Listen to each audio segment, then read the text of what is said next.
Terceira parte. Galileia luta pela terra. Capítulo 10. As colinas escarpadas da terra. Vamos começar. Jesus e seus discípulos permaneceram em Sicar, na Samaria, por 2 dias fazendo a colheita. Então foram embora, seguindo para a terra montanhosa da Galileia, ao norte, as colinas da terra. A honra do profeta. João, capítulo 4, versículo 43 a 45. Depois daqueles 2 dias, ele partiu para a Galileia. O próprio Jesus tinha afirmado que nenhum profeta tem honra em sua própria terra. Quando chegou a Galileia, os galileus deram-lhe boas-vindas. Eles tinham visto tudo o que ele fizera em Jerusalém por ocasião da festa da Páscoa, pois também haviam estado lá. Jesus declarou que nenhum profeta tem honra em sua própria terra, em outras 3 ocasiões registradas no Novo Testamento. Em todas as outras ela foi feita em meio a um conflito ou a uma rejeição. Aqui não há conflito. O ministério de Jesus começou muito bem. Então, por que este comentário amargo? Jesus não era tolo. Ele conhecia a todos. A despeito de sua acolhida inicial na Galileia, o povo de sua cidade logo se voltaria contra ele. Muitos galileus que ficaram em torno dele no início iriam deixá-lo, quando ele começasse a dizer coisas que eles não quisessem ouvir.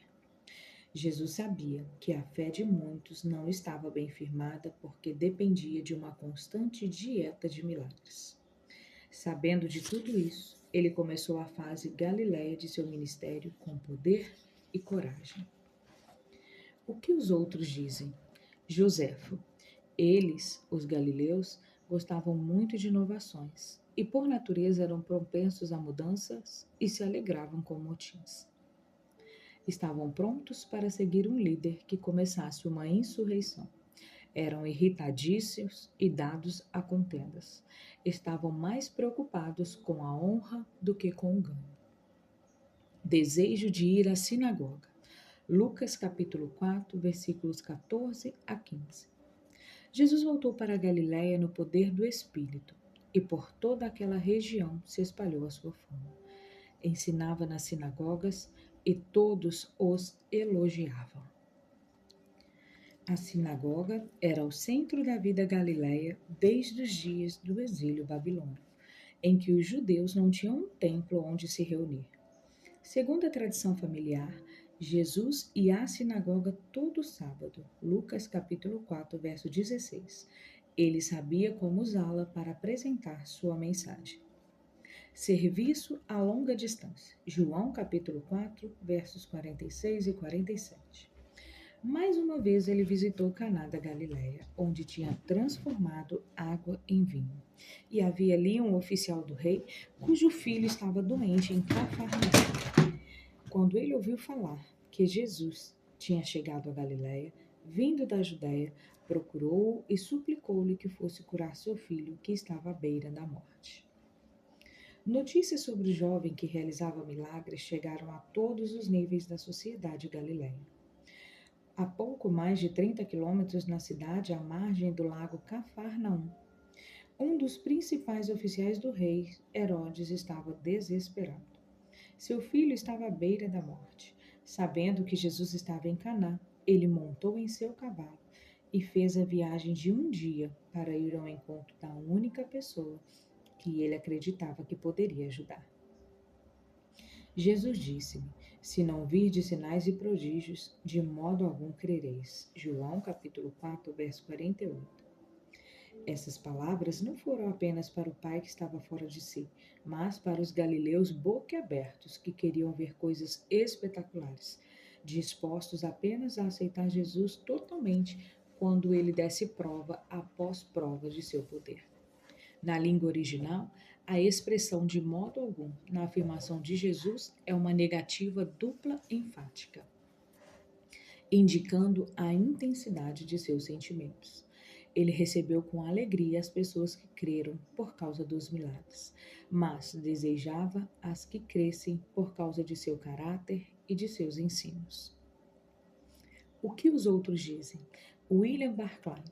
Não poderia haver cena mais improvável no mundo do que um importante oficial da corte percorrendo mais de 30 quilômetros às pressas para implorar um favor a um carpinteiro de um povoado. Primeiro, aquele cortesão engoliu seu. Ele tinha uma necessidade, e nenhuma convenção nem tradição o impediu de levá-lo a Cristo, confiando na palavra de Jesus. João, capítulo 4, versículos 49 a 50. O oficial do rei disse: Senhor, vem antes que o meu filho morra. Jesus respondeu: Pode ir. O seu filho continuará vivo. O homem confiou na palavra de Jesus e partiu. O nobre aflito refez seu pedido com mais urgência dessa vez. Jesus não deu ao homem exatamente o que ele pedia. O pedido estava baseado na crença equivocada de que, para que a cura acontecesse, Jesus tinha de estar fisicamente ao lado do doente. Jesus dá ao Pai o que ele quer, mas de modo inesperado. Ao partir para casa, o homem prova sua fé e seu reconhecimento na autoridade de Jesus. Nenhum sinal tangível foi dado, apenas a palavra de Jesus. Tudo que o homem tinha para se apegar era essa palavra. No caminho, os servos encontraram-no com a notícia da recuperação de seu filho. Sincronizando os relógios de sol que usavam, eles descobriram que a febre passou no momento em que Jesus disse: O seu filho continuará vivo. João capítulo 4, versos 52 e 53. Garoto da cidade. Lucas capítulo 4, verso 16. Ele foi a Nazaré. Não havia sido criado. E no dia de sábado entrou na sinagoga, como era seu costume, e levantou-se para ler. O costume do sábado nas sinagogas no século I era para que 7 homens subissem no bimá, que é uma plataforma, e lessem os rolos sagrados das Sagradas Escrituras aberta em Migdal-es, que é uma torre de madeira.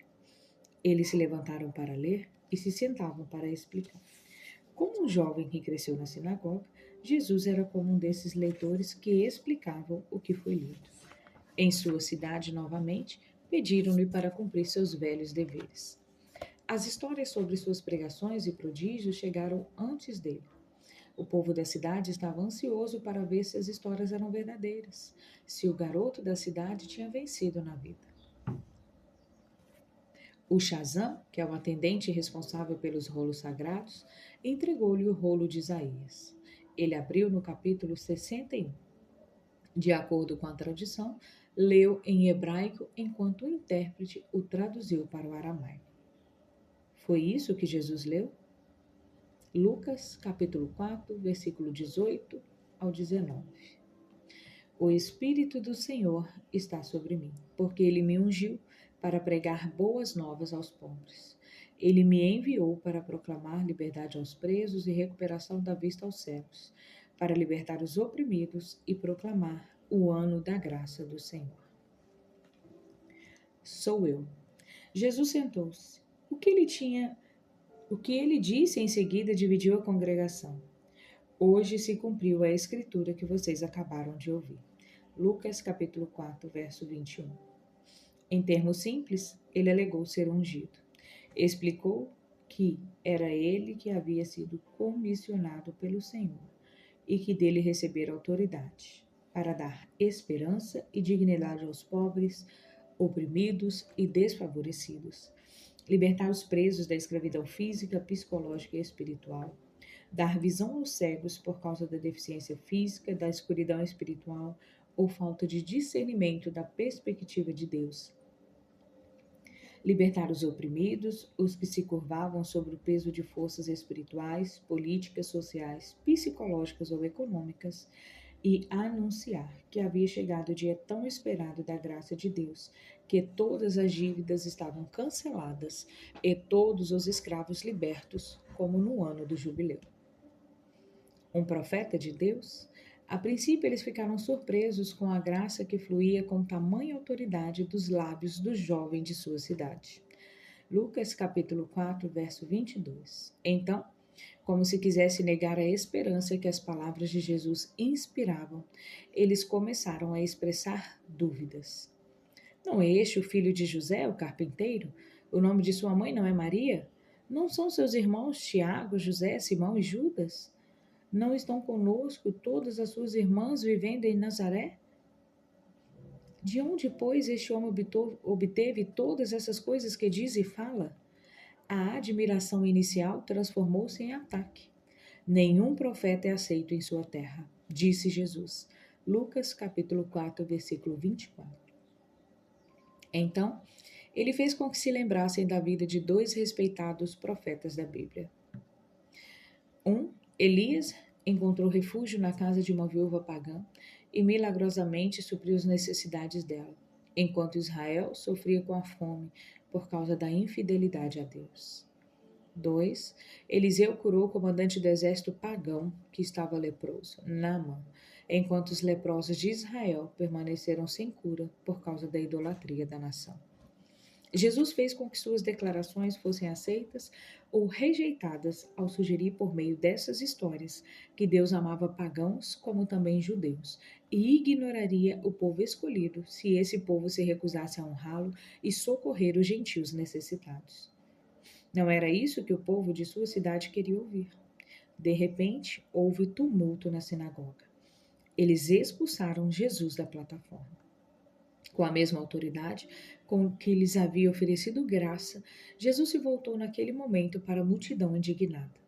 Fazendo um não com a cabeça diante da incredulidade deles, ele atravessou a multidão, foi embora de Nazaré e não olhou para trás. O que os outros dizem? Lelis Brand. Muitos que ouviram sua mensagem naquele dia se sentiram ofendidos e expulsaram-no da sinagoga. Eles não puderam suportar a lembrança de que o Deus da história estava tão preocupado com os pobres e as viúvas estrangeiras quanto com os filhos de Israel. Nem a ideia de que ele havia enviado seus profetas para ajudar estas pessoas. Escolhendo apóstolos. Mateus capítulo 4, no verso 18 a 20. Andando à beira do mar da Galileia, Jesus viu dois irmãos, Simão, chamado Pedro, e seu irmão André. Eles estavam lançando redes ao mar, pois eram pescadores. E disse Jesus: Sigam-me, e eu os farei pescadores de homens. No mesmo instante, eles deixaram as suas redes e o seguiram. O recrutamento dos 12 homens treinados para serem líderes no movimento de Jesus não aconteceu em um único encontro. João Batista apresentou os 5 primeiros homens a Jesus. Eles o seguiram por várias semanas. Ao retornarem a Galiléia, alguns aparentemente foram para casa em Cafarnaum. Reuniram-se com suas famílias e retornaram ao antigo emprego, enquanto Jesus pregava no caminho para Nazaré. Agora era hora de iniciar a segunda fase do treinamento avançado para o apostolado. 2 pares de irmãos, Pedro e André, e Tiago e João, estavam trabalhando perto do lago. Todos trabalhavam como pescadores, não eram pobres nem ricos, apenas trabalhadores comuns como uma família para sustentar as tarefas normais para fazer. Pedro e André estavam lançando redes ao mar. Os outros 2, Tiago e João, estavam em um barco com Zebedeu, antigo sócio de pesca e pai deles, preparando as suas redes, as iscas, para uma pescaria. Mateus capítulo 4, verso 21. Primeiro Jesus chamou Pedro e André para se juntarem a ele. Em seguida chamou Tiago e João. Eu os fareis pescadores de homens, ele disse. Marcos capítulo 1, verso 17. Aqui quem fala é o capitão. Lucas capítulo 4, verso 32. Todos ficaram maravilhados com o seu ensino, porque falava com autoridade. No sábado seguinte, Jesus e seu grupo de pescadores foram à sinagoga em Cafarnaum. Pediram a Jesus que ensinasse. Enquanto a plateia fascinada ouvia, a reunião foi interrompida pelos gritos de um homem possuído por um demônio. O espírito que dominava o homem gritava, identificando Jesus como Santo de Deus.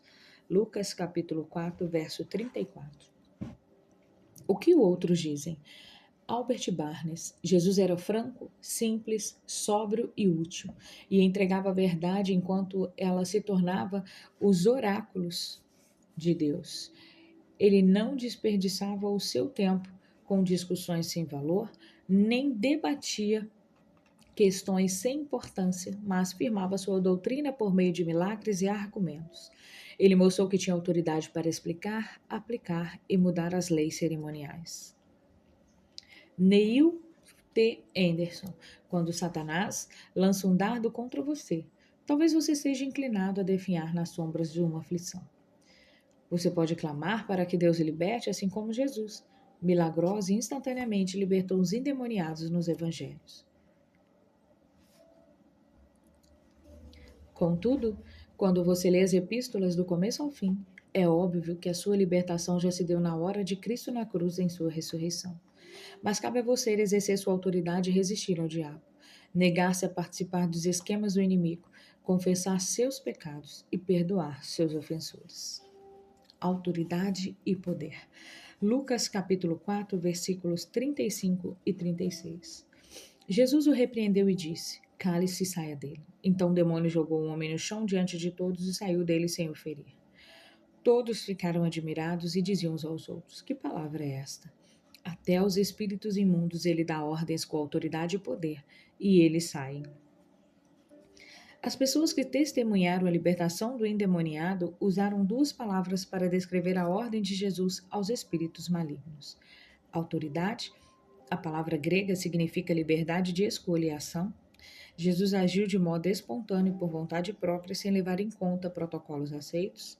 E poder. A palavra grega soa como dinamite e significa vigor, energia, eficácia ou força. É o termo usado para o poder de Deus. Resumo do capítulo. O retorno de Jesus à Galiléia teve uma recepção calorosa dos galileus, mas ele sabia que ao começar suas viagens para pregar pelas cidades galileias, essa receptividade logo passaria a ser um misto de aceitação e oposição.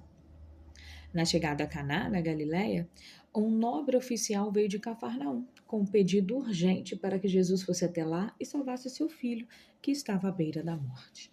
Jesus curou um menino sem ir a Cafarnaum. Toda a família do oficial creu em Jesus. Em Nazaré, sua cidade natal, Jesus revelou que era o cumprimento das profecias do Antigo Testamento acerca do Messias. Ele lhes disse que Deus amava os gentios também. Seus ex-vizinhos puseram-no para correr da cidade.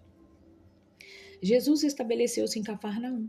Demonstrou sua autoridade messiânica por meio do chamado de 4 homens para segui-lo, de ensinos poderosos e de atos de cura e libertação de espíritos malignos. Questões para estudo. 1. Que tipo de cristãos Jesus está procurando? Jesus está à procura de pessoas que creiam nele por causa de seu caráter e de sua palavra, com ou sem prova visível. 2. Como o nobre oficial de Herodes demonstrou a sua fé? O guarda de Herodes demonstrou sua fé ao aceitar a palavra de Jesus. 3. Cite 3 das 5 coisas que Jesus disse que o Senhor o havia ungido para fazer. As 5 coisas quais o Senhor ungiu Jesus são: 1. Pregar o evangelho aos pobres. 2. Curar os quebrantados de coração. 3. Proclamar liberdade aos cativos e visão restaurada aos cegos. 4. Pôr em liberdade os oprimidos. 5. Proclamar a graça de Deus, o ano da bondade do Senhor. Qualquer uma dessas coisas talvez seja aquilo que você mais precisa. 4. Por que o povo da cidade de Jesus não creu nele? Os nazarenos recusavam-se a crer, porque conheciam a família de Jesus e porque eles lhe disse que Deus amava os gentios. 5. O que o poder de Jesus para dar ordem aos espíritos malignos e curar doenças nos revela sobre seus ensinos? A autoridade de Jesus sobre os espíritos malignos diz-nos que devemos cumprir, ouvir o que ele diz. 6. Com a autoridade de Jesus tem prendido a sua atenção ultimamente. Como essa autoridade está libertando você? A autoridade de Jesus pode afetar muitas áreas de sua vida e incluir o conforto ou uma situação livre de preocupações com os inimigos, o mal e as doenças.